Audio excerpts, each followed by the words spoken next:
Okay, reloading 308 Winchester. This is a once fired military brass. It's got a crimp in it. I don't know if you can see. Where's the camera? Oh, there it is. Now if you can see the little red, and it's got a little crimp on it. Right there. So what I'm going to do is I'm going to resize it, because when I check it in my my gauge, it sticks out a little here. Shoulder needs to be pushed back a hair, and it gets stuck in there. So what I'm going to do is I'm going to full length resize, but first I put a little lube, and then I put a little grease on the inside. Full length resize. And I wipe it off. Deprimes it. I check it. Sits in there nice now. And it's loose. It's not going to be need to trim this time, but maybe next time I'm going to have to trim if I shoot these again. So now I'm going to clean out the powder primer pocket and get rid of that burr. So I use my Rcbs trimmer. This cuts off takes out that little bit of the burr. If you can see it. And that allows the new primer to go in. And I clean the pocket.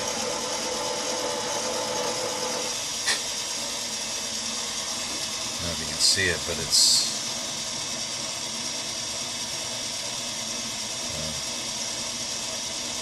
hard to tell, but it's clean now.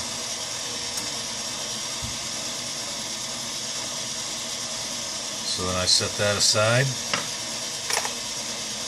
This is another once fired. Still has the red cap on it.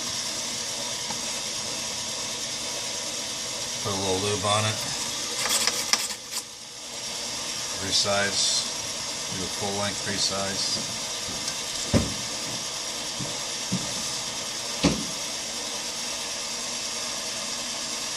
Wipe it down. Check the size. That's good. Comes out easy. Push the shoulder back. Take off that burr or that crimp.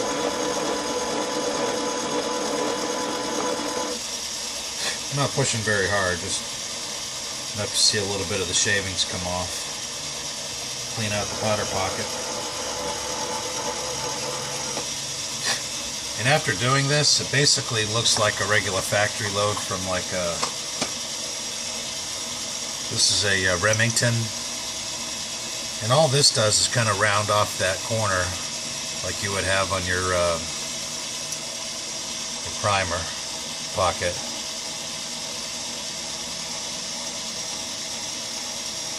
So that's all that does. So a few more. This has already been fired twice. It doesn't have the red, which means I've already done the deburring or the decrimping. So on this one, I'm just going to lube it and then resize it.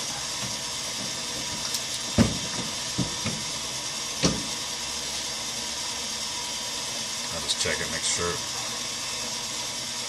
sized it right, fits in there nice.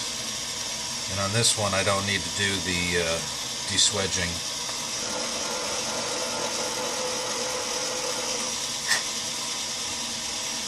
It's good to go. See that? So once I finish these up, I'll turn that off, that's loud. Once I get these finished up, I'll prime them. I'm not going to trim these. These are all the exact same size. So, be back in a bit. I'm doing a few of these twice fired. Actually, some of these are once fired factory Remington. So I'm just going to do these also.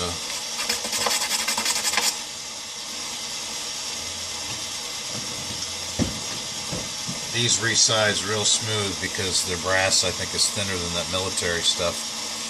That M80 ball is thicker. It's tougher to work with.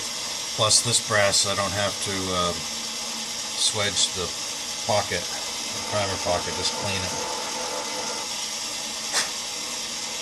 So that factory stuff's a little easier to work with. But it's $1 a bullet. And I figure I'm loading these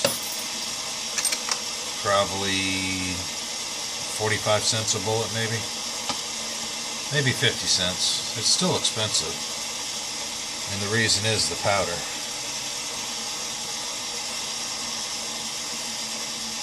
Varget, $32 a pound. So it uses quite a bit of powder to do. Well, I'm going to do probably 75 rounds here.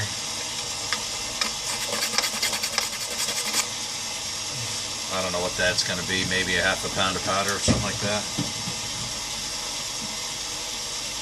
And then the bullets I got from Midway.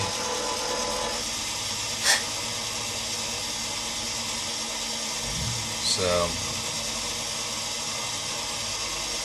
I don't like them. They cut the 30 caliber 308 150 grain full metal jacket boat tails. But here's the problem with these. They put those cantilures so high up on the bullet, I can't even get close to it with this with these.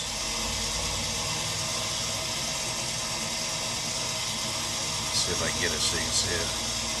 The cantilure is there, and I gotta set down here because of the amount of powder that's used. I don't know what these are used for. Probably some other, maybe a 30-06 or something. I don't know. But they don't work that well. Same thing with the Hornady. These are Hornady from Midway, and so are these SST Hornadys, 150 grain. Same thing. Cantilures. You can't get your can't get the mouth up to the cantilure. So it looks funky, but they shoot. I'm thinking maybe if these are made for like a 30-06.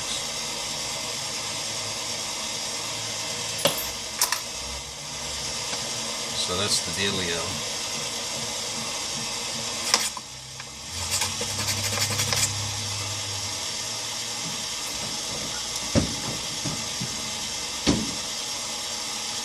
I'll be back. I forgot to mention about when I resize this full length size. What I do, and some people maybe do it differently, but it's probably pretty much the same as everybody else, but I'll just show you. I run my ram up all the way, and then I screw down till it touches, and as soon as it touches, I'll lift my handle up, bring my ram down just a hair, maybe give it like an eighth of a turn or a quarter turn, just so there's a little bit of a camming action.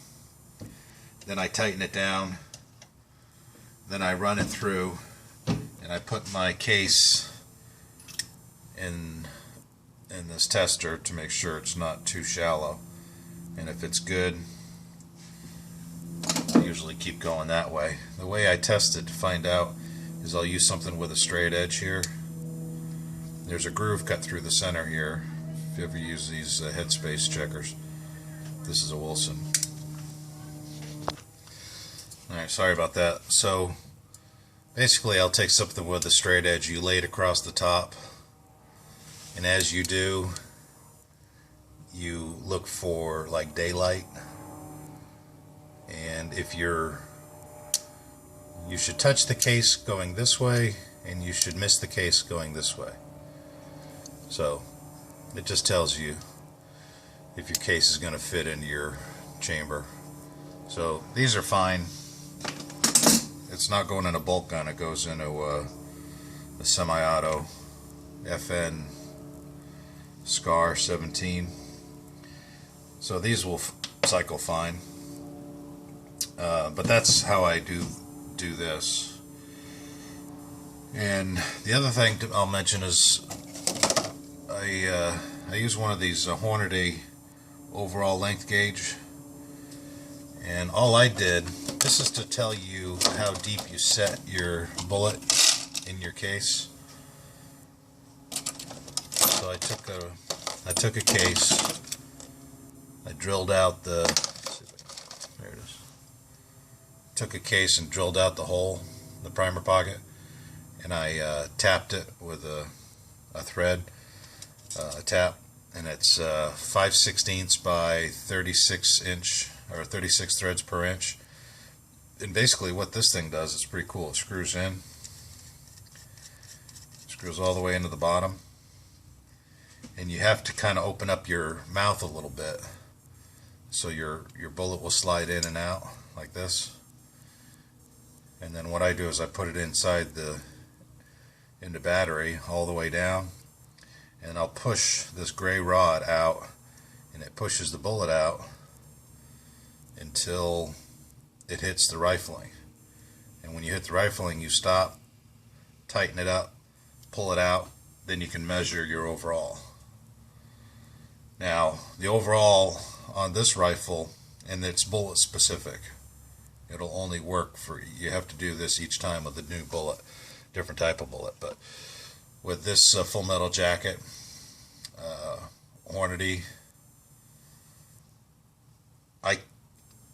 I couldn't load it till it's close to the rifling, because the case would be too long to fit in a magazine. In a bolt rifle you could, but if I was to say size that and then back it off a, say, 2/1000 of an inch, it still wouldn't fit in a magazine. So I have to just load these quite a bit shorter, but that's what this thing does. It's pretty handy. Okay, I gotta prime these, so that's the next step.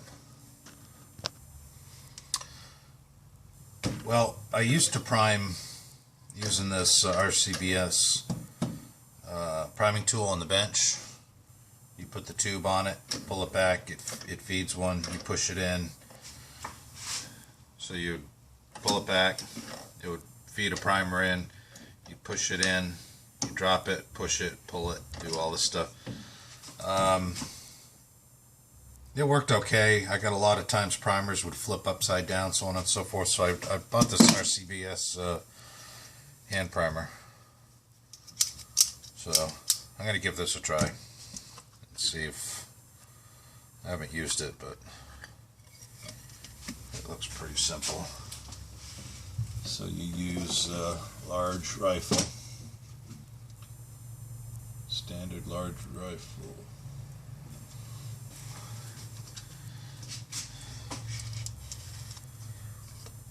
So I guess what you do is you just dump these in, and then you shake it about. You're supposed to flip them over.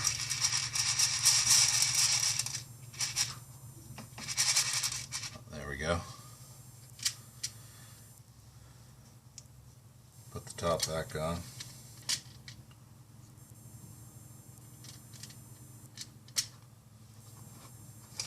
That closes it.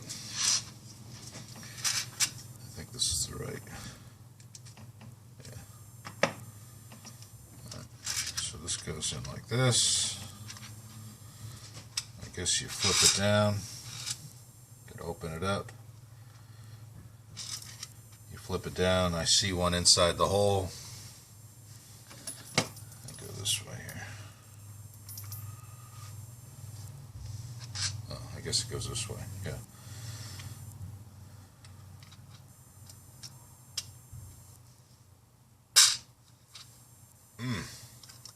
That was pretty stout. It's not in. That's military brass. Probably going to need a little more horsepower.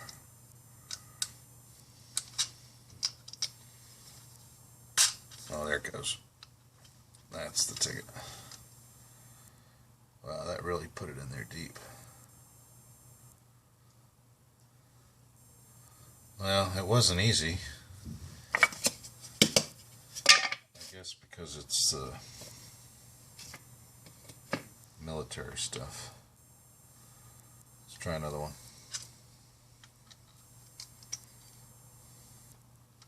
Give it a little bit of a turn. Yeah, I gotta swag some of these things. Okay, well apparently this works really well on like the Remington stuff and stuff that I've already deswagged. Or swagged, I guess, not deswagged. So that's going real well on this is a factory Remington. Oh, that was sweet. That was easy. Factory Remington. That's easy. That's super sweet. Okay, this is a swagged brass. Went right in. These I have not swagged with the machine, so I'm going to have to do those if I'm going to use this hand thing.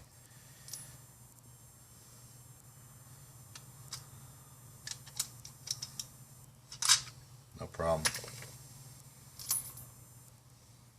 I guess if I had to do like 500 rounds, I think I'd get carpal tunnel syndrome, but you know, if you're not doing a lot, it seems pretty easy.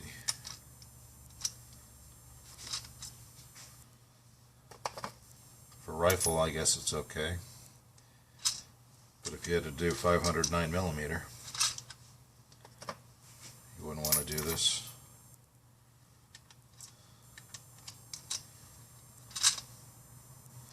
Anyways, we'll keep going. Alright, some of these I'd use that little Rcbs trimmer thing. It didn't really cut enough out to make them the primer pockets feed the primers very well. So I'm going to use this. This is a swedging tool or swagging tool. Swagging. I don't know what it's called.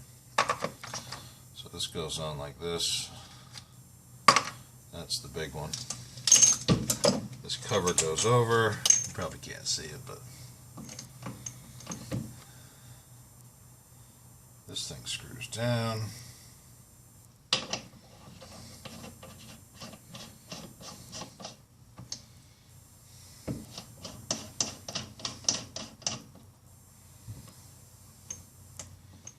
Okay, so I'm going to put on a case here and run it up.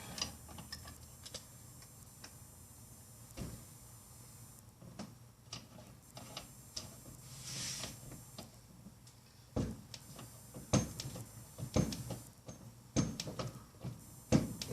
it feels like right about there. Feels good. So just lock it down.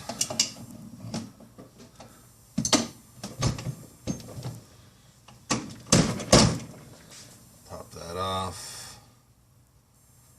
Let's give that a try. Need more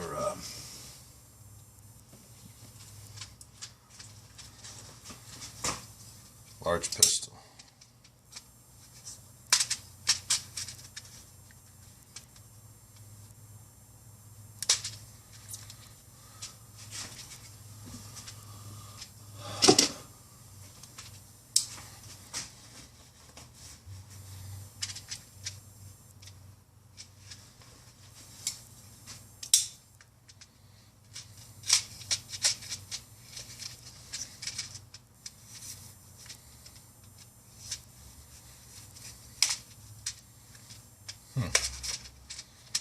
Aha!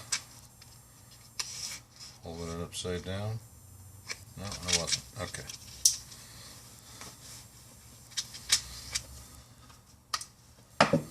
This thing's working good. I like it. I only got about 15 more. So I'm going to try to do this. Wow, is that tape still holding on? That's some tough tape. So there's 20. I think that should be enough. And they're all facing the right way. So that's cool. Right. Close that off.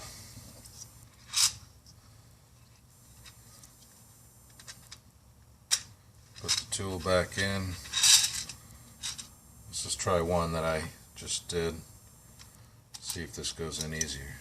Oh yeah, like butter. See, like one that I haven't done yet. I can see this, still see the rim around there. Whoops, that was too easy. Oh, I gotta open it up. All right. Well, now once I get started, I gotta keep going. So I just keep turning it in a circle and pulling, and then just give it a little bit of grease. Turn. There. And it went in, but that's kind of a pain. So I take this sucker, slide those on up.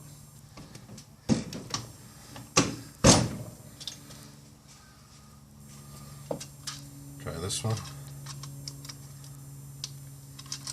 Perfect. So I'm going to keep doing these on this, and I'll finish priming.